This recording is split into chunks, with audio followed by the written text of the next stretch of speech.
کہ اس عورت سے اس کے اس گناہ کے بارے میں کبھی باز پرس نہیں ہوگی، جس طرح ادا شدہ قرض کے بارے میں کبھی باز پرس نہیں ہوتی۔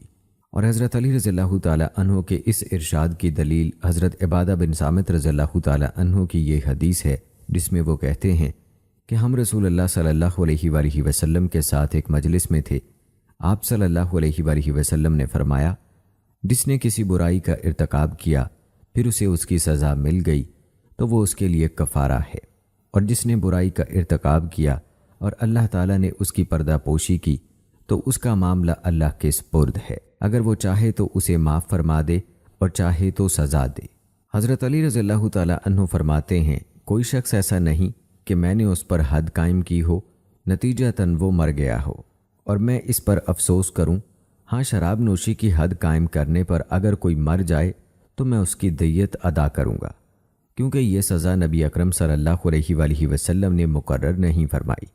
یہ شرعی احکام دراصل انسانی عقل کی حفاظت کے لیے ہیں، جس کی بدولت اللہ تعالیٰ نے انسان کو امتیازی شان اور عزت سے نوازا ہے، اور شراب کو حرام قرار دے دیا کیونکہ یہ عقل کو معاف کر دیتی ہے۔ سورۃ المائدہ میں اللہ تعالیٰ کا فرمان ہے، اے ایمان والو، شراب اور جوا اور آستانے اور پانسے کے تیر یہ سب گندے شیطانی کام ہیں، ان سے بچو تاکہ تم فلاح پاؤ۔ شیطان تو بس یہ چاہتا ہے کہ تمہیں شراب اور جوئے میں لگا کر تمہارے درمیان عداوت اور کینہ ڈال دے اور تمہیں اللہ کی یاد اور نماز سے روک دے۔ بتاؤ کیا تم ان چیزوں سے باز رہو گے؟ رسول اللہ صلی اللہ علیہ وآلہ وسلم نے فرمایا، ہر نشہ آور چیز شراب ہے اور ہر شراب حرام ہے۔ یہی وجہ ہے کہ شریعت نے نشے میں مدہوش شخص پر حد قائم کرنے کا حکم دیا ہے اور ہر قسم کی ان تمام منشیات کو حرام قرار دیا ہے جو عقل کی سلامتی پر اثر انداز ہوتی ہیں۔ بلا شبہ شریعت عقل کی حفاظت کو زبردست اہمیت دیتی ہے اور عقل و شعور کو مطلوب و مقصود گردانتی ہے، کیونکہ اس پر تمام انسانی مسائل و ضروریات کا دار و مدار ہے۔ عقل کو گزند پہنچانے اور اہمیت نہ دینے سے بے شمار خرابیاں جنم لیتی ہیں۔ دوستو، جیسا کہ آپ جانتے ہیں کہ اسلام میں چور کا ہاتھ کاٹنے کا کہا گیا ہے، اس بارے میں حضرت علی رضی اللہ تعالیٰ عنہ نے چور کا ہاتھ کاٹنے کے لیے یہ شرط بیان فرمائی ہے کہ مال محفوظ جگہ پر ہونا چاہیے۔ اگر چور محفوظ مال میں سے چرائے گا تو سزا کا مستحق ہوگا۔ حضرت علی رضی اللہ تعالیٰ عنہ نے فرمایا، چور کا ہاتھ اس وقت تک نہ کاٹا جائے جب تک وہ گھر سے مال نکال کر باہر نہ لے جائے۔ حضرت علی رضی اللہ تعالیٰ عنہ کے نزدیک اس چور کا ہاتھ نہیں کاٹا جائے گا جس نے ایسے مال میں سے چوری کی جس میں اس کی ملکیت کا کوئی حصہ ہو۔ اکرمہ بن خالد کہتے ہیں کہ حضرت علی رضی اللہ تعالیٰ عنہ چور کا ہاتھ اس وقت تک نہیں کاٹتے تھے جب تک گواہ گواہی نہ دے دیں۔ وہ چوری کے ملزم کو قید میں ڈال دیتے تھے، جب گواہ گواہی دے دیتے تو ہاتھ کاٹ دیتے تھے۔ اگر گواہ پیچھے ہٹ جاتے تو حضرت علی رضی اللہ تعالیٰ عنہ ملزم کو چھوڑ دیتے تھے۔ ایک مرتبہ ان کے پاس ایک چور لایا گیا، آپ نے اسے قید کر دیا۔ دوسرے دن اسے اور دونوں گواہوں کو بلایا تو کسی نے کہا کہ دونوں میں سے ایک گواہ غائب ہو گیا ہے۔ اس پر آپ نے چور کو چھوڑ دیا، اس کا ہاتھ نہیں کاٹا۔ قاسم بن عبد الرحمن اپنے والد سے روایت کرتے ہیں کہ ایک آدمی کو حضرت علی رضی اللہ تعالیٰ عنہ کے پاس لایا گیا تو اس نے کہا، میں نے چوری کی ہے۔ آپ رضی اللہ تعالیٰ عنہ نے اسے ڈانٹ ڈپٹ کی اور برا بھلا کہا۔ اس نے پھر کہا، میں نے چوری کی ہے۔ حضرت علی رضی اللہ تعالیٰ عنہ نے حکم دیا کہ اس نے 2 مرتبہ اقرار کیا ہے، اس لیے اس کا ہاتھ کاٹ دو۔ انہوں نے مزید کہا کہ وہ منظر آج بھی میری نگاہوں میں گھوم رہا ہے اور میں چور کا گردن میں لٹکا ہوا ہاتھ دیکھ رہا ہوں۔ حضرت علی رضی اللہ تعالیٰ عنہ کی رائے میں محفوظ مقام سے مال چرانے سے پہلے اگر چور کے بارے میں معلوم ہو جائے تو ہاتھ نہیں کاٹا جائے گا۔ حارث حضرت علی رضی اللہ تعالیٰ عنہ سے روایت کرتے ہیں کہ ان کے پاس ایک ایسا آدمی لایا گیا جو نقب لگا رہا تھا اور اسی حال میں رنگے ہاتھوں پکڑا گیا۔ آپ رضی اللہ تعالیٰ عنہ نے اس کا ہاتھ نہیں کاٹا، اور ایک روایت میں یہ الفاظ ہیں کہ آپ نے اسے بطور تعزیر صرف چند کوڑے مارے۔ ابن المنظر نے حضرت علی رضی اللہ تعالیٰ عنہ سے یہ بات نقل کی ہے کہ جو شخص چوری کرے اس کا دایاں ہاتھ کاٹا جائے، دوسری مرتبہ پھر چوری کرے تو اس کا بایاں پاؤں کاٹ دیا جائے، پھر اگر تیسری اور چوتھی بار چوری کرے تو اسے تعزیری سزا دی جائے، اس کا دوسرا ہاتھ یا دوسرا پاؤں نہیں کاٹا جائے گا۔ عبداللہ بن سلمہ کہتے ہیں کہ حضرت علی رضی اللہ تعالیٰ عنہ کے پاس ایک چور لایا گیا تو انہوں نے اس کا ہاتھ کاٹنے کا حکم دیا۔ اس نے دوبارہ چوری کی تو اسے پھر لایا گیا، انہوں نے اس کا بایاں پاؤں کاٹنے کا حکم دیا۔ اس نے تیسری دفعہ چوری کی تو تیسری بار آپ کے پاس لایا گیا۔ آپ رضی اللہ تعالیٰ عنہ نے فرمایا، کیا میں اس کا دوسرا ہاتھ بھی کاٹنے کا حکم دوں؟ پھر وہ کس طرح طہارت حاصل کرے گا، کس طرح کھائے گا اور کس طرح پیے گا؟ پھر فرمایا، اگر میں اس کا دوسرا پاؤں کاٹنے کا حکم دوں تو وہ کیسے چل سکے گا؟ مجھے اللہ تعالیٰ سے حیا آتی ہے۔ راوی کہتے ہیں کہ پھر سیدنا علی رضی اللہ تعالیٰ عنہ نے اسے سزا دی اور ہمیشہ کے لیے قید کر دیا۔ حضرت علی رضی اللہ تعالیٰ عنہ کے نزدیک ایک مستحب صورت یہ ہے کہ چور کا ہاتھ کاٹنے کے بعد داغ دیا جائے اور جس ہاتھ پر چوری کی حد لاگو کی گئی ہے اسے اس کی گردن میں لٹکا دیا جائے۔ حجیہ ابن عدی سے روایت ہے کہ حضرت علی رضی اللہ تعالیٰ عنہ چور کا ہاتھ کاٹ دیتے تھے، پھر اسے داغنے کا حکم دیتے تھے اور پھر قید میں ڈال دیتے تھے۔ جب چور کا زخم ٹھیک ہو جاتا تو اسے قید سے بلا بھیجتے اور ارشاد فرماتے، اپنا ہاتھ اوپر اللہ کی طرف بلند کرو۔ وہ اونچا کر لیتا تو دریافت فرماتے، بتاؤ کس نے تمہارا ہاتھ کاٹا؟ وہ کہتا، علی رضی اللہ تعالیٰ عنہ نے۔ تو فرماتے، کس وجہ سے؟ وہ کہتا، میں نے چوری کی ہے۔ یہ سن کر حضرت علی رضی اللہ تعالیٰ عنہ سوئے فلک دیکھتے اور کہتے، اے اللہ گواہ رہنا، اے اللہ گواہ رہنا۔ سیدنا علی رضی اللہ تعالیٰ عنہ ہاتھ داغنے کا حکم اس لیے دیتے تھے تاکہ خون نہ بہنے پائے اور چوری کرنے والا جلد صحت یاب ہو جائے۔ علاوہ ازیں وہ زخم کے بدن میں سرایت کر جانے یا جان تلف ہو جانے کے خوف سے مجرم کو بچانے کے لیے داغنے کا حکم دیتے تھے۔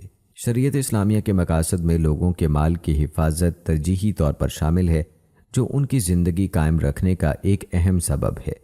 اسلام نے ہر اس سبب اور وسیلے کو حرام قرار دیا ہے جس کی بدولت شرعی حق کے بغیر کسی کا مال لیا جائے، چوری کو حرام کر دیا ہے، اور جس پر یہ جرم ثابت ہو جائے اس پر حد کا نفاذ واجب ٹھہرایا ہے۔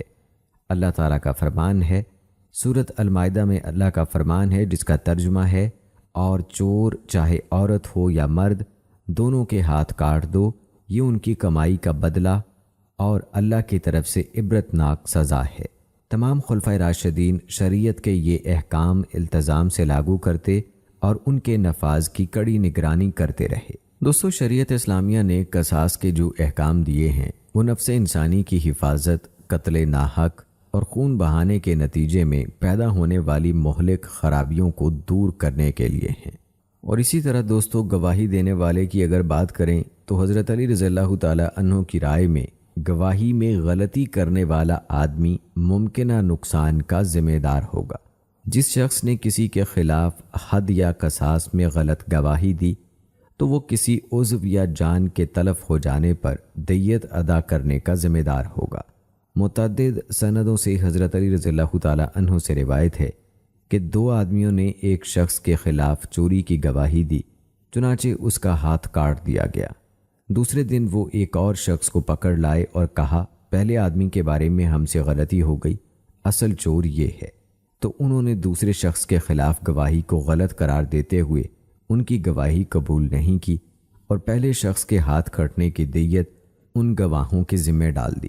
ایک اور روایت میں ہے کہ حضرت علی رضی اللہ تعالیٰ عنہ نے ان لوگوں سے فرمایا، اگر تم دونوں نے جانے بوجھے یہ غلط گواہی دی ہوتی تو میں تم دونوں کے ہاتھ کاٹ دیتا۔ پھر انہوں نے دوسرے کے خلاف گواہی کو غلط ٹھہرایا اور پہلے شخص کے ہاتھ کٹنے کی دیت ان کے ذمہ ڈال دی۔ اس میں دلیل یہ ہے کہ وہ لوگ ایک شخص کے عضو کے تلف ہو جانے کا باعث بنے، اور کسی جرم کا باعث بننا اس جرم کی اصل ذمہ داری باعث بننے والے ہی کے سر ڈال دیتا ہے۔ جیسے کسی نے راستے میں کنواں کھودا اور کوئی شخص بے خبری میں اس کنویں میں گر گیا تو اس کا ذمہ دار کنواں کھودنے والا ہی ٹھہرے گا۔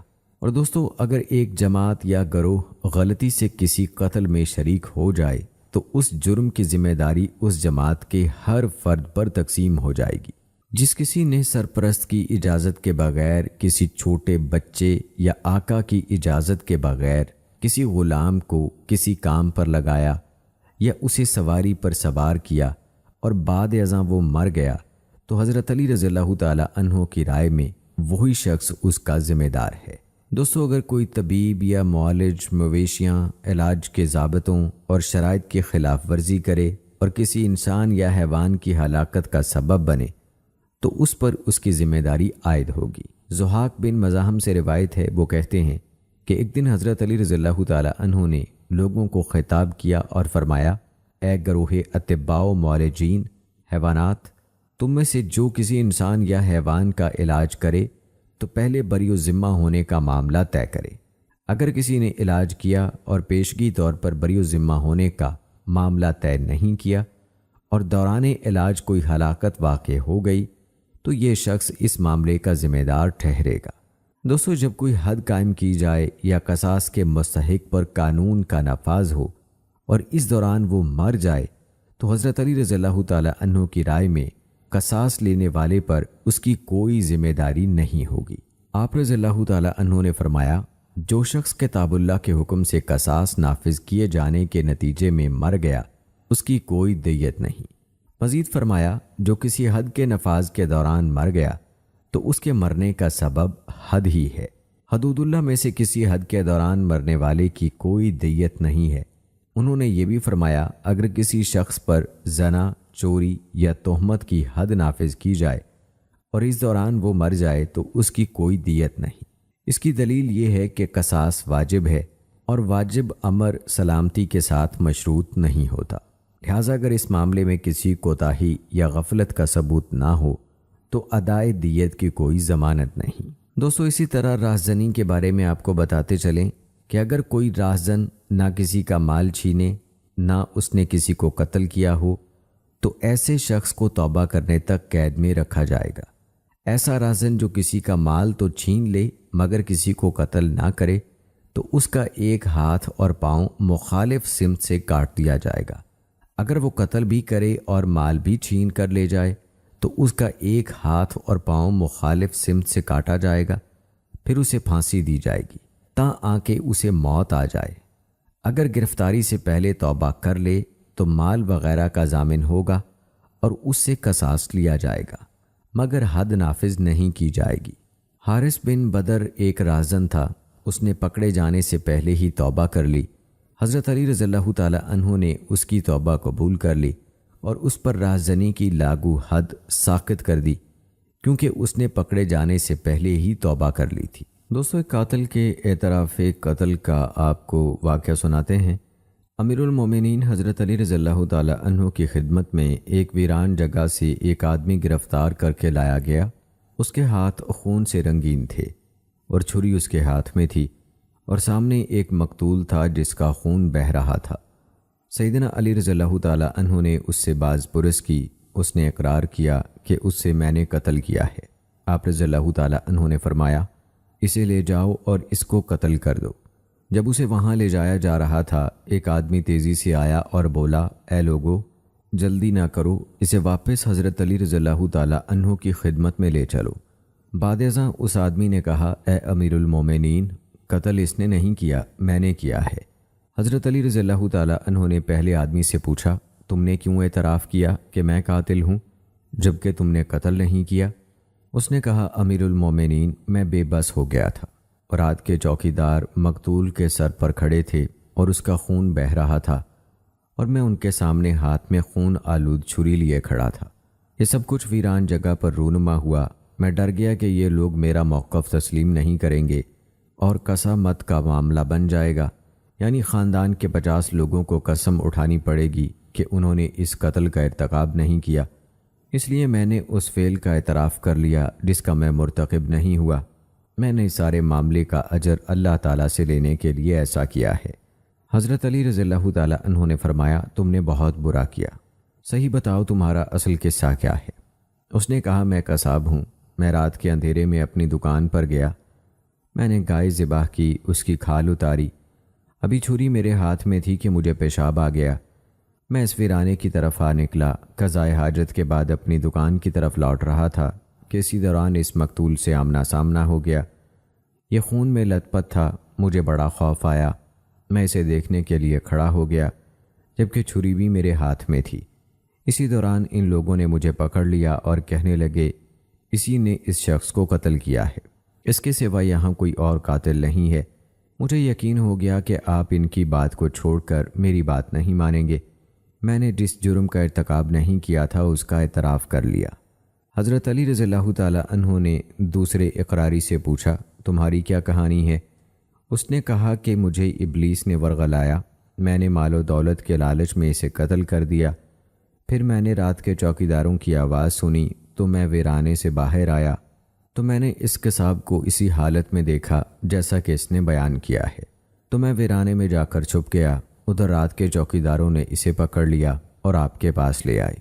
جب آپ نے اسے قتل کرنے کا حکم دیا تو مجھے یقین ہو گیا کہ اس مقتول کے علاوہ اس آدمی کے قتل کا گناہ بھی میرے سر ہوگا، لہٰذا میں نے سچائی کا اعتراف کر لیا۔ حضرت علی رضی اللہ تعالیٰ عنہ نے حضرت حسن رضی اللہ تعالیٰ عنہ سے پوچھا کہ اس بارے میں کیا فیصلہ کریں؟ انہوں نے کہا، امیر المومنین، اس شخص نے اگر ایک شخص کو قتل کیا ہے تو دوسرے شخص کی زندگی کا سبب بھی بنا ہے، اور اللہ تعالیٰ کا فرمان ہے، اور جو شخص کسی ایک جان کو ناحق قتل ہونے سے بچائے تو گویا اس نے تمام لوگوں کی جان بچائی۔ حضرت علی رضی اللہ تعالیٰ عنہ نے ان دونوں کو بری کر دیا اور مقتول کی دیت بیت المال سے ادا فرمائی۔ شاید انہوں نے یہ فیصلہ مقتول کے وارثوں کی طرف سے قصاص کے حق سے دستبردار ہونے کے بعد فرمایا۔ دوستو، اسی طرح ایک شب عروسی میں دلہا کو قتل کرنے والی دلہن کا واقعہ بھی ہے۔ یہ واقعہ حضرت علی رضی اللہ تعالیٰ عنہ کے دور میں پیش آیا۔ ایک عورت نے اپنے عاشق کی موجودگی میں شب زفاف اپنے خاوند کو قتل کر دیا۔ اسے قصاص میں قتل کرنے کی سزا ہوئی۔ اونٹوں کے متبادل دیت کی ادائیگی اور دیت کیسے ادا ہوگی، اس حوالے سے بھی آپ کو بتاتے چلیں۔ دیت کے معاملے میں اصل بنیاد اونٹوں کی ادائیگی ہے۔ اس کے متبادل ادائیگی کا جواز بھی ہے جبکہ اونٹ مطلوبہ تعداد میں میسر نہ ہوں۔ حضرت علی رضی اللہ تعالیٰ عنہ کا یہی نقطہ نظر ہے۔ عامر حضرت علی رضی اللہ تعالیٰ عنہ، حضرت عبداللہ اور حضرت زید سے روایت کرتے ہیں، ان سب حضرات نے کہا دیت 100 اونٹ ہے، اور حضرت حسن رضی اللہ تعالیٰ عنہ سے روایت ہے کہ حضرت علی رضی اللہ تعالیٰ عنہ نے دیت میں چاندی کے 12,000 درہم ادا کرنے کا فیصلہ سنایا۔ ادائے دیت کا طریقہ کار کیا ہوگا؟ حضرت علی رضی اللہ تعالیٰ عنہ نے دیت خطا اور شعب العمد میں قاتل کے وارثوں کی ذمہ دیت کی ادائیگی کا حکم دیا ہے، جو 3 سال میں قسطوں میں ادا کی جائے گی، اور اس کی دلیل مغیرہ بن شعبہ رضی اللہ تعالیٰ عنہ کی روایت ہے۔ وہ کہتے ہیں کہ رسول اللہ صلی اللہ علیہ وآلہ وسلم نے دیت کی ادائیگی کے لیے قاتل کے رشتہ داروں کے خلاف فیصلہ دیا، اور قسطوں میں ادائیگی کا مقصد یہ ہے کہ فوری طور پر بیک وقت ادائیگی مشکل ہوگی، اس لیے اسے 3 سال پر تقسیم کیا ہے، کیونکہ اسلام نے آسانی پیدا کرنے کا حکم دیا ہے۔ حضرت علی رضی اللہ تعالیٰ عنہ کے نزدیک اگر کسی کی ریڑھ کی ہڈی توڑ دی جائے اور مضروب شخص جماع کی قوت و صلاحیت سے محروم ہو جائے تو اس کی پوری دیت ہے، یعنی اگر انسان زندہ رہے، مرے نہ، لیکن اس کی کمر کی ہڈی ٹوٹ جائے تو اس کی بھی دیت دینی ہوگی۔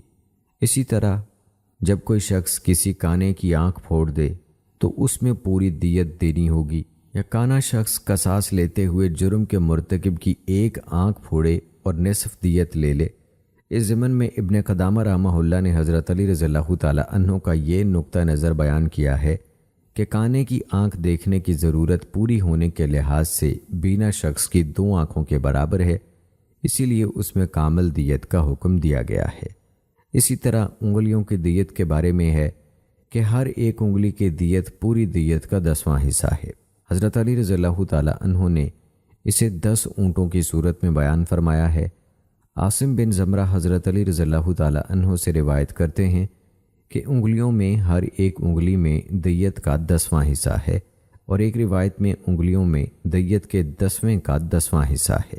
امیر المومنین حضرت علی رضی اللہ تعالیٰ عنہ نافرمان کو ادب سکھاتے اور تعزیر کے ذریعے اسے اس کے جرم کی سزا دیتے اس وقت جب اس کے جرم پر حد مترتب نہ ہو، چونکہ گناہ یا جرم پر تعزیر کسی متعین صورت میں نہیں ہوتی، لہذا امیر المومنین حضرت علی رضی اللہ تعالیٰ عنہ کی رائے میں سزا اور گناہ کے درمیان مناسبت کا ہونا ضروری ہے۔ جرم اور مرتکب جرم کے مطابق تعزیر کے وسائل بھی مختلف ہوں گے، جیسے کہ تھپڑ مارنا۔ سیدنا عمر بن خطاب رضی اللہ تعالیٰ عنہ بیت اللہ کا طواف کر رہے تھے اس وقت حضرت علی رضی اللہ تعالیٰ عنہ بھی ان کے ساتھ طواف کر رہے تھے۔ اس دوران ایک آدمی حضرت عمر رضی اللہ تعالیٰ عنہ کے پاس آیا اور کہنے لگا، اے امیر المومنین، علی رضی اللہ تعالیٰ عنہ سے میرا حق لے کر دیجئے۔ انہوں نے پوچھا، کیوں؟ کیا معاملہ ہے؟ اس نے کہا، انہوں نے میری آنکھ پر تھپڑ مارا ہے۔ عمر رضی اللہ تعالیٰ عنہ ٹھہر گئے۔ اتنی دیر میں علی رضی اللہ تعالیٰ عنہ بھی آ گئے۔ حضرت عمر رضی اللہ تعالیٰ عنہ نے ان سے پوچھا، اے ابو الحسن، کیا آپ نے اس آدمی کی آنکھ پر تھپڑ مارا ہے؟ انہوں نے کہا، جی ہاں امیر المومنین۔ انہوں نے پوچھا، کیوں؟ حضرت علی رضی اللہ تعالیٰ عنہ نے بتایا کہ یہ شخص طواف کے دوران مومنوں کی عورتوں کو گھور کر دیکھ رہا تھا۔ حضرت عمر رضی اللہ تعالیٰ عنہ نے فرمایا، اے ابو الحسن، آپ نے بہت اچھا کیا، حد سے کم کوڑے مارنا۔ سیدنا علی رضی اللہ تعالیٰ عنہ اکثر اوقات کوڑے بطور تعزیر مارتے تھے۔ مثلا ایک شاعر جس کا نام نجاشی تھا، اس نے شراب پی اور رمضان میں روزہ نہیں رکھا، اسے شراب کی حد کے کوڑے مارے گئے۔ پھر حضرت علی رضی اللہ تعالیٰ عنہ نے مزید 20 کوڑے مارے اور فرمایا، میں نے تمہیں 20 زائد کوڑے اس لیے مارے ہیں کہ تم نے اللہ کے حضور دلیری کا مظاہرہ کیا اور رمضان میں روزہ نہیں رکھا۔ حضرت علی رضی اللہ تعالیٰ عنہ نے جرم کے مرتکب کو رسوا کیا اور لوگوں کو اس کا حال بتایا، جیسا کہ آپ رضی اللہ تعالیٰ عنہ نے جھوٹی گواہی دینے والے کے ساتھ کیا تھا۔ اس میں معاشرے کے لیے مصلحت کا پہلو ہے تاکہ کوئی شخص جھوٹی گواہی نہ دے اور لوگوں کے حقوق ضائع نہ ہونے پائیں۔ علی بن الحسین سے روایت ہے کہ حضرت علی رضی اللہ تعالیٰ عنہ جب کسی جھوٹے گواہ کی گرفت فرماتے تو اسے اس کے قبیلے میں بھیج دیتے تھے اور فرماتے تھے، یہ جھوٹا گواہ ہے، اسے اچھی طرح پہچان لو، پھر اسے چھوڑ دیتے تھے۔ زید بن علی اپنے والد سے اور وہ اپنے دادا سے اور وہ حضرت علی رضی اللہ تعالیٰ عنہ سے روایت کرتے ہیں کہ انہوں نے جھوٹے گواہ کا مواخذہ کیا، اسے تعزیری سزا دی اور اس کے محلے میں اسے گھمایا اور رسوا کیا اور آئندہ کے لیے اس کی گواہی قبول کرنے سے منع فرما دیا۔ امیر المومنین حضرت علی رضی اللہ تعالیٰ عنہ کبھی قید کی سزا بھی دیتے تھے۔ آپ رضی اللہ تعالیٰ عنہ نے نجاشی شاعر کو قید کر دیا جس نے رمضان میں روزہ نہیں رکھا اور شراب پی لی تھی۔ حضرت علی رضی اللہ تعالیٰ عنہ بد کردار اور شریر قسم کے لوگوں کو بیڑیاں پہنا دیتے تھے اور کسی کو یہ ذمہ داری سونپی جاتی تھی کہ وہ نماز کے وقت کھول دیا کرے۔ امیر المومنین حضرت علی رضی اللہ تعالیٰ عنہ کی رائے میں تعزیر کا معاملہ قتل تک بھی پہنچ سکتا ہے جب جرم بہت بڑا ہو اور اس کے منفی اثرات انتہائی اہمیت کے حامل ہوں، جیسے رسول اللہ صلی اللہ علیہ وآلہ وسلم کی طرف کسی من گھڑت حدیث کی نسبت کی جائے، کیونکہ اس عمل کا نتیجہ دین میں ایسی چیز داخل کرنا ہے جو اس میں شامل نہیں ہے، اور اس کے نتیجے میں اللہ کے پسندیدہ دین سے لوگوں کا منحرف ہو جانا ہے۔ یہی وجہ ہے کہ آپ رضی اللہ تعالیٰ عنہ فرماتے تھے، جو شخص نبی اکرم صلی اللہ علیہ وآلہ وسلم کی طرف جھوٹ کی نسبت کرے اس کی گردن اڑا دی جائے۔ دوستو، ربیہ بن زکار سے روایت ہے کہ حضرت علی رضی اللہ تعالیٰ عنہ نے ایک بستی دیکھی تو پوچھا، یہ کون سی بستی ہے؟ لوگوں نے بتایا کہ اس بستی کو زرارہ کہا جاتا ہے، یہاں لڑائیوں کے مقابلے ہوتے ہیں اور شراب فروخت کی جاتی ہے۔ آپ رضی اللہ تعالیٰ عنہ نے آگ لانے اور اس بستی کو جلا دینے کا حکم دیا اور فرمایا، برا برے کو کھا جائے گا۔ آگ کے شعلوں کی لپیٹ میں آ کر وہ ساری بستی جل گئی۔ دراصل امیر المومنین نے اس بستی میں شراب کے اسٹاک، اس سے متعلقہ مواد اور شراب کی تیاری میں استعمال ہونے والی اشیاء کو جلانے کا حکم دیا تھا۔ امیر المومنین حضرت علی رضی اللہ تعالیٰ عنہ نے قصاص و حدود، جرائم اور تعزیرات میں اجتہادات کے ذریعے سے قضاء کے ارادے کو بہت ترقی دی۔ ان کے اجتہادات وسعت علم، زبردست فہم و فراست اور مقاصد شریعت پر ان کے مکمل عبور کی دلیل ہیں۔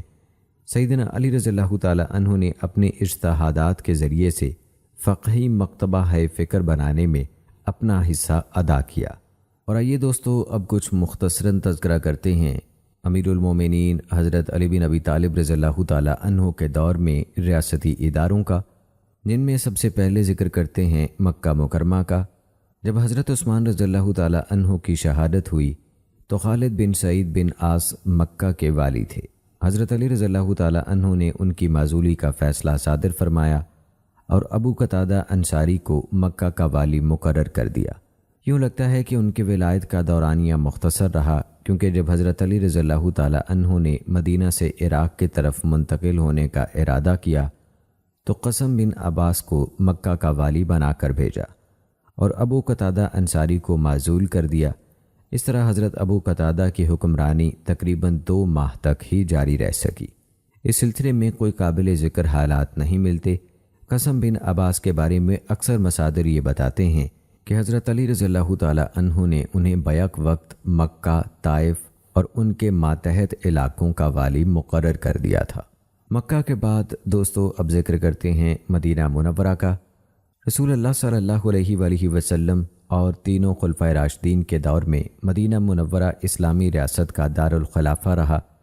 خلیفہ بھی وہیں مقیم رہے اور اپنی موجودگی میں تمام امور مملکت انجام دیتے رہے۔ البتہ سفر کی حالت میں وہ کسی کو نائب بنا دیتے تھے جو ان کی غیر موجودگی میں امور مملکت کے ذمہ دار ہوتے تھے۔ حضرت علی رضی اللہ تعالی عنہ کے خلافت پر مطمئن ہونے کے بعد حالات یکسر بدل گئے۔ شہادت عثمان رضی اللہ تعالی عنہ، خاص طور پر طلحہ، زبیر اور حضرت عائشہ رضی اللہ تعالی عنہم کے عراق کی طرف روانگی کے بعد اور واقعہ جمل سے پہلے ایسے حالات رونما ہوئے کہ امیر المومنین سیدنا علی رضی اللہ تعالی عنہ مدینہ منورہ سے عراق منتقل ہو گئے۔ بعض روایات کے مطابق سیدنا علی رضی اللہ تعالی عنہ نے مدینہ میں سہل بن حنیف انصاری کو اپنا جانشین مقرر کیا۔ یہ معلوم نہیں کہ سہل بن حنیف کتنا عرصہ مدینہ کے والی رہے۔ یوں لگتا ہے کہ یہاں 1 سال سے زیادہ ان کی حکمرانی قائم رہی۔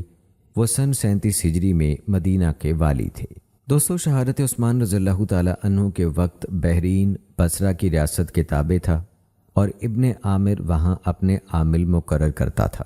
حضرت علی رضی اللہ تعالی عنہ کے دور میں انہوں نے بحرین پر امراء کی ایک جماعت مقرر کر دی۔ ان میں اہم ترین عمر بن ابی سلمہ تھے۔ وہ مدینہ سے عراق کی طرف سفر کے دوران حضرت علی رضی اللہ تعالی عنہ کے ساتھ ہی عازم سفر ہوئے تھے۔ بعد ازاں امیر المومنین نے انہیں کچھ مدت کے لیے بحرین کا والی بنا کر بھیجا، پھر عراق میں اپنے پاس بلایا۔ بحرین میں حضرت علی رضی اللہ تعالی عنہ کے عاملین میں قدامہ بن العجلان الانصاری، نعمان بن عجلان الانصاری اور عبید اللہ بن عباس کا ذکر بھی ملتا ہے۔ ملحوظ رہے کہ عبید اللہ بن عباس یمن کے والی تھے۔ شاید اس دوران بحرین اور نجد دونوں علاقے ان کے زیر نگی تھے۔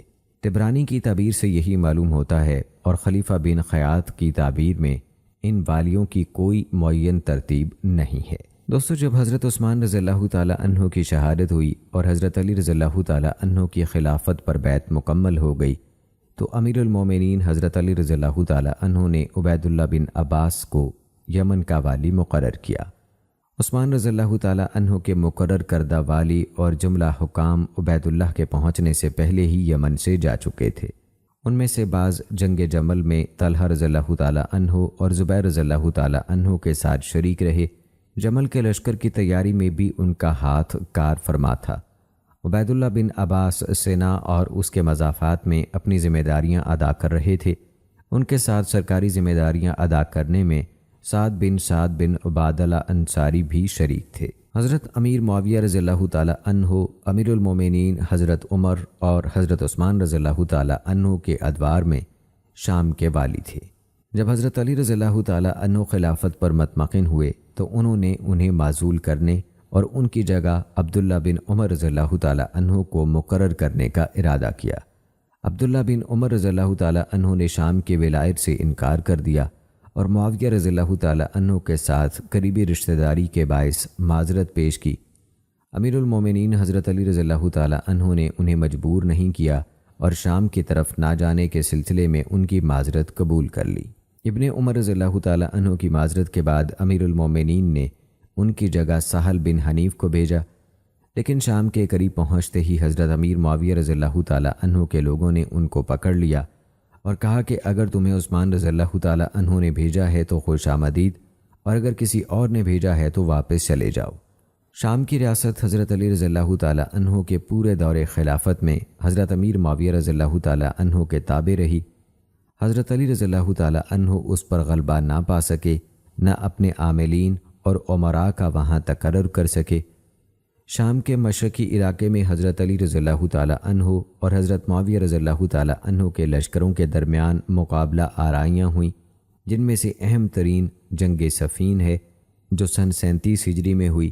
اس میں سیدنا علی رضی اللہ تعالیٰ عنہ اور سیدنا معاویہ رضی اللہ تعالیٰ عنہ دونوں مد مقابل تھے۔ ان مارکوں کے باوجود شام پر معاویہ رضی اللہ تعالیٰ عنہ کا غلبہ جاری رہا۔ پھر دوستو، حضرت عثمان رضی اللہ تعالیٰ عنہ کے دور میں الجزیرہ شام کے زیر نگیں علاقوں میں سے ایک تھا، اور پھر ان کی شہادت کے بعد شام معاویہ رضی اللہ تعالیٰ عنہ کے ہاتھ میں اور عراق حضرت علی رضی اللہ تعالیٰ عنہ کے زیر نگیں رہا۔ الجزیرہ دونوں فریقوں کے مابین جھگڑے کا مقام تھا، کیونکہ الجزیرہ جغرافیائی محل وقوع کے اعتبار سے ایک طرف شام سے اور دوسری طرف عراق سے جڑا ہوا تھا، اور دونوں طرف سے اس پر غلبہ حاصل کیا جا سکتا تھا۔ اسی کے حصول کے لیے دونوں طرف کے لشکروں کے مابین متعدد مارکے ہوئے۔ یوں لگتا ہے کہ کچھ وقت کے لیے حضرت علی رضی اللہ تعالیٰ عنہ نے غلبہ حاصل کر لیا اور وہاں اشتر کو والی مقرر کر دیا، جو الجزیرہ میں حضرت علی رضی اللہ تعالیٰ عنہ کے مقرر کردہ والیوں میں بہت مشہور شخصیت ہیں۔ الجزیرہ میں ان کی تعیناتی ایک سے زیادہ مرتبہ ہوئی۔ بعد ازاں حضرت علی رضی اللہ تعالیٰ عنہ نے انہیں سن 38 ہجری میں مصر کا والی بنا کر مصر بھیج دیا۔ اس طرح الجزیرہ میں پھر اضطرابی کیفیت پیدا ہو گئی اور معاویہ رضی اللہ تعالیٰ عنہ کے ساتھی وہاں غلبہ حاصل کرنے میں سرگرم ہو گئے۔ بعد ازاں وہاں متعدد مارکے ظہور پذیر ہوئے۔ معلوم ہوتا ہے کہ 39 ہجری کے آخر میں وہاں کسی حد تک امیر معاویہ رضی اللہ تعالیٰ عنہ نے غلبہ حاصل کر لیا تھا۔ الجزیرہ ان شخصیات کی پناہ گاہ تھی جو حضرت علی رضی اللہ تعالیٰ عنہ اور امیر معاویہ رضی اللہ تعالیٰ عنہ دونوں سے کنارہ کش ہو کر بیٹھ گئے، اور ان حضرات نے اس دوران جب تک نزاع چلتا رہا بیعت نہیں کی۔ شاید کہ اس علاقے کو اختیار کرنے کی ایک وجہ الجزیرہ کا محل وقوع بھی تھا۔ بعض شخصیات کے نام ملتے ہیں جو حضرت علی رضی اللہ تعالیٰ عنہ کی جانب سے الجزیرہ کے والی رہے، ان میں شبیب بن عامر اور کمیل بن زیاد شامل ہیں۔ شام کی طرف سے جو لشکر الجزیرہ پر حملہ آور ہوئے، انہیں ان دونوں شخصیات نے روکنے میں بڑا اہم کردار ادا کیا، بلکہ انہوں نے الجزیرہ کی جانب سے شام پر حملے بھی کیے۔ دوستو، اب بات کرتے ہیں مصر کی ریاست کی۔ تو جب حضرت عثمان رضی اللہ تعالیٰ عنہ شہید ہوئے، اس وقت مصر پر محمد بن ابی حذیفہ بطور والی قابض تھے۔ حالانکہ حضرت عثمان رضی اللہ تعالیٰ عنہ نے انہیں وہاں مقرر نہیں کیا تھا۔ شہادت عثمان رضی اللہ تعالیٰ عنہ کے بعد حضرت علی رضی اللہ تعالیٰ عنہ نے انہیں وہاں کچھ عرصے تک برقرار رکھا، لیکن حضرت معاویہ رضی اللہ تعالیٰ عنہ نے وہاں لشکر روانہ کیا، جس نے محمد بن ابی حذیفہ کو گرفتار کیا، جیل میں ڈالا اور پھر قتل کر دیا۔ یہ بھی کہا جاتا ہے کہ حضرت علی رضی اللہ تعالیٰ عنہ نے محمد بن ابی حذیفہ کو مصر کا والی متعین نہیں کیا تھا، بلکہ انہوں نے اسے اس کے حال پر چھوڑ دیا۔ جب وہ قتل ہو گیا تو حضرت علی رضی اللہ تعالیٰ عنہ نے قیس بن سعد انصاری کو مصر کا والی مقرر کر دیا اور انہیں حکم دیا کہ تمہیں وہاں کا والی مقرر کر دیا ہے، باعتماد ساتھیوں کو ساتھ لے لو اور جاتے جاتے ایک لشکر بھی تیار کر کے ساتھ لے جاؤ، اس طرح تمہارے دشمن پر روب پڑے گا۔ جب مصر پہنچ جاؤ تو حسن عمل والوں کے ساتھ اچھا سلوک کرو، مشکوک لوگوں پر سختی کرو، اور عام اور خاص سب کے ساتھ نرمی کا رویہ اختیار کرو، نرمی ہی میں برکت ہے۔ بہت سے مواقع پر قیس کی ذہانت کے مظاہر اور اچھے فیصلے نظر آئے۔ جب وہ مصر روانہ ہوئے تو وہاں ایک گروہ سے آمنا سامنا ہو گیا۔ وہ لوگ عثمان رضی اللہ تعالیٰ عنہ کی شہادت پر غم و غصے کا شکار تھے۔ پھر انہیں ایسے گروہ کے لوگوں سے بھی سابقہ پڑا جو قتل عثمان رضی اللہ تعالیٰ عنہ میں شریک تھے۔ مصر پہنچنے سے پہلے انہیں کچھ شاہ سوار ملے۔ انہوں نے پوچھا، آپ کون ہیں؟ انہوں نے جواب دیا، ہم مظلوم عثمان رضی اللہ تعالیٰ عنہ کے ساتھیوں میں سے ہیں اور قاتلین عثمان کو ڈھونڈ رہے ہیں تاکہ وہ جہاں بھی پناہ لیں ہم ان سے انتقام لیں۔ انہوں نے پھر پوچھا، آپ کا نام کیا ہے؟ انہوں نے بتایا، قیس بن سعد۔ جواب ملا، جائیے، آپ اندر جا سکتے ہیں۔ پھر وہ مصر میں داخل ہو گئے۔ یہ وہ حکمت عملی تھی جس نے مصر میں قیس بن سعد کا داخلہ ممکن بنا دیا۔ بعد ازاں انہوں نے اعلان کر دیا کہ وہ والی مصر بن کر آئے ہیں۔ شام کی جانب حضرت علی رضی اللہ تعالیٰ عنہ نے جس شخص کو والی بنا کر بھیجا تھا، اس کے ساتھ بھی یہی معاملہ پیش آیا تھا کہ وہاں کی فوجوں نے انہیں شام میں داخل نہیں ہونے دیا۔ اور آئیے دوستو، اب تذکرہ کرتے ہیں مصر میں محمد بن ابی بکر کے تقرر کا۔ بعض لوگوں نے حضرت علی رضی اللہ تعالیٰ عنہ اور قیس بن سعد کے درمیان بگاڑ پیدا کرنے کی کوشش کی تاکہ وہ انہیں معزول کر دیں۔ حضرت علی رضی اللہ تعالیٰ عنہ کے بعض مشیروں نے ان سے قیس کی معزولی کا مطالبہ بھی کر دیا اور ان کے بارے میں جو باتیں لوگوں میں پھیل گئی تھیں انہیں سچ گردانا اور ان کی معزولی پر اصرار کیا۔ لہٰذا حضرت علی رضی اللہ تعالیٰ عنہ نے انہیں لکھا کہ مجھے اس وقت آپ کی قربت کی ضرورت ہے، کسی شخص کو اپنا نائب مقرر کر کے میرے پاس آ جائیے۔ یہ خط گویا قیس بن سعد کی ولایت مصر سے معزولی کے مترادف تھا۔ اکثر اقوال کے مطابق حضرت علی رضی اللہ تعالیٰ عنہ نے ان کی جگہ اشتر نخعی کو مقرر کیا۔ پھر حضرت علی رضی اللہ تعالیٰ عنہ نے اشتر نخعی کے مصر روانہ ہونے سے پہلے ان سے ملاقات کی، اہل مصر کے حالات بیان کیے اور فرمایا، اللہ کا نام لو اور اس کی مدد سے روانہ ہو جاؤ۔ اللہ تعالیٰ تم پر رحم فرمائے، میں تمہیں کوئی وصیت نہیں کر رہا، خود تمہاری رائے ہی کافی ہے۔ اہم امور میں اللہ سے مدد مانگو اور سختی و نرمی کے ملے جلے انداز سے معاملات سلجھاؤ۔ وہاں نرمی اختیار کرو جہاں نرمی مناسب ہو، اور وہاں پرعزم رہو جہاں سختی کے بغیر چارہ کار نہ ہو۔ اشتر نخعی نے مصر کا رخ کیا تو ان کے ساتھ ان کے اصحاب کا ایک گروہ بھی تھا۔ جب وہ بحر کلزم بحیرہ احمر کے اطراف میں پہنچے تو مصر میں داخل ہونے سے پہلے ہی فوت ہو گئے۔ کہا جاتا ہے کہ انہیں شہد ملا کر زہریلا مشروب پلا دیا گیا، جس کی وجہ سے وہ وفات پا گئے۔ اہل خراج میں سے کچھ لوگوں نے یہ الزام لگایا کہ انہوں نے حضرت معاویہ رضی اللہ تعالیٰ عنہ کی ترغیب پر زہر دیا گیا۔ اشتر نخعی کے قتل کا وہ الزام جس کا رخ معاویہ رضی اللہ تعالیٰ عنہ کی طرف تھا، صحیح سند سے ثابت نہیں ہو سکا۔ ابن کثیر نے اسے بعید از حقیقت قرار دیا ہے۔ ابن خلدون کا بھی یہی کہنا ہے۔ ڈاکٹر یحییٰ نے بھی ان سے موافقت کا اظہار کیا ہے۔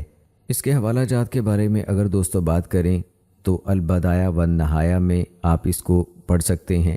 تاریخ ابن خلدون میں بھی اس کے حوالہ جات دیے گئے ہیں، نجوم زہرہ میں بھی اس کے حوالہ جات موجود ہیں، تو آپ اس حوالے سے اس کو پڑھ سکتے ہیں کہ جو الزام حضرت امیر معاویہ رضی اللہ تعالیٰ عنہ کو دیا جاتا ہے اس کی کوئی حقیقت نہیں ہے۔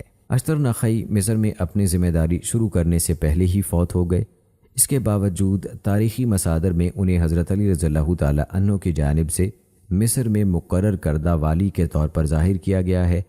ان کے بعد محمد بن ابی بکر مصر کے والی مقرر ہوئے۔ اس سے پہلے محمد بن ابی بکر حضرت عثمان رضی اللہ تعالیٰ عنہ کی خلافت کے دور میں مصر میں رہ چکے تھے۔ روایات سے پتہ چلتا ہے کہ محمد بن ابی بکر سابق والی قیس بن سعد کے مصر سے روانگی سے پہلے ہی وہاں پہنچ چکے تھے، اور ان دونوں کے درمیان مکالمہ بھی ہوا جس میں قیس بن سعد نے انہیں چند نصیحتیں بھی کیں، خاص طور پر شہادت عثمان کی بنیاد پر غم و غصے کا اظہار کرنے والے لوگوں اور ان لوگوں کے بارے میں جنہوں نے ابھی تک حضرت علی رضی اللہ تعالیٰ عنہ کی بیعت نہیں کی تھی، ضروری مشورے دیے۔ قیس بن سعد نے کہا، اے ابو القاسم، تم امیر المومنین کے پاس سے آ رہے ہو اور ان کا مجھے معزول کرنا اس امر سے مانے نہیں کہ میں تمہیں نصیحت کروں۔ میں تمہارے امور کو علی وجہ البصیرت سمجھتا ہوں۔ ان لوگوں کو جنہوں نے حضرت علی رضی اللہ تعالیٰ عنہ کی بیعت نہیں کی، انہیں ان کے حال پر چھوڑ دو۔ اگر وہ تمہارے پاس آئیں تو ان کی طرف توجہ دو، اور اگر وہ پیچھے رہنا ہی پسند کریں تو ان سے کچھ نہ مانگو۔ لوگوں سے ان کے مرتبہ و مقام کے مطابق معاملہ کرو۔ اگر تم بیماروں کی عیادت کرو اور جنازوں میں حاضری دو تو اس میں کوئی حرج نہیں، اس سے آپ کے مرتبے میں کوئی کمی نہیں ہوگی۔ محمد بن ابی بکر نے حضرت علی رضی اللہ تعالیٰ عنہ سے جو عہد باندھا تھا وہ ساتھ لے کر آئے۔ یہ عہد اہل مصر کو سنایا اور ان سے خطاب کیا۔ امیر المومنین حضرت علی رضی اللہ تعالیٰ عنہ نے محمد بن ابی بکر کو مصر کا والی بنانے کے بعد ایک خط لکھا۔ یہ خط ریاست کے سیاسی معاملات کے بارے میں نہیں تھا، بلکہ اس میں اللہ کی طرف دعوت دینے کی زبردست اہمیت اجاگر کی گئی تھی۔ اس میں لکھا تھا، اے محمد، خوب اچھی طرح جان لو کہ تم دنیا میں اپنا حصہ حاصل کرنے کے جتنے ضرورت مند ہو، اس سے کہیں زیادہ آخرت میں اپنا حصہ اور نصیب حاصل کرنے کے محتاج ہو۔